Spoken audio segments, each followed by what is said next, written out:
जय जगन्नाथ। सकाळु सकाळु आज मुझे टे छात उपरक पलि आसी देखु भ्यूटा के सुंदर लगुच। मुझे एत सका उठिनी आज जेहेतु संक्रांति थिला तो से छात उपरक पलैली एत सका जेहेतु उठी टे सूर्य उदय देखी बहुत भल लगे बुलाबुली कर आसिली।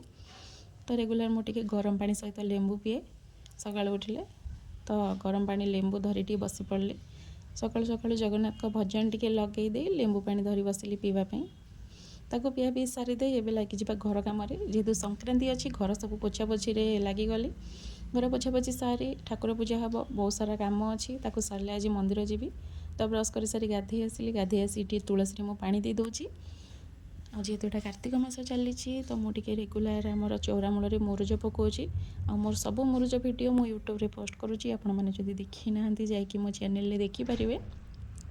तो आम आज जाऊँ अनुगुल जगन्नाथ मंदिर जोटा कि आमर शैल श्रीक्षेत्र भाव में परिचित बहुत सुंदर मंदिर।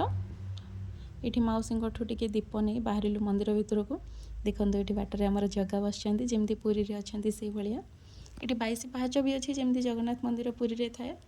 परिवेशटी बहुत भल बहुत सुंदर लगे मंदिरटा आगुरी भी मुझे आसी आपने आसी ना थे निश्चय आसिक बुलिकी जातु जेहेतु संक्रांति थिला तो से भिड़ भी बहुत टिके थिला।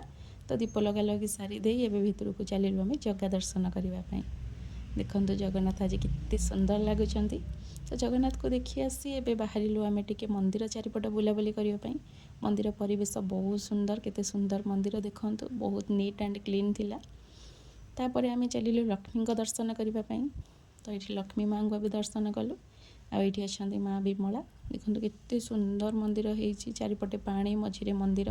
तापर ये आमर अनुगुल प्रसिद्ध माँ बुढ़ी ठाकुराणी से मंदिर भी बहुत भीड़ थिला ताको दर्शन कर सारी आसी घर को आसिलु गर्भणा घांट बनवाई रही। जय जगन्नाथ।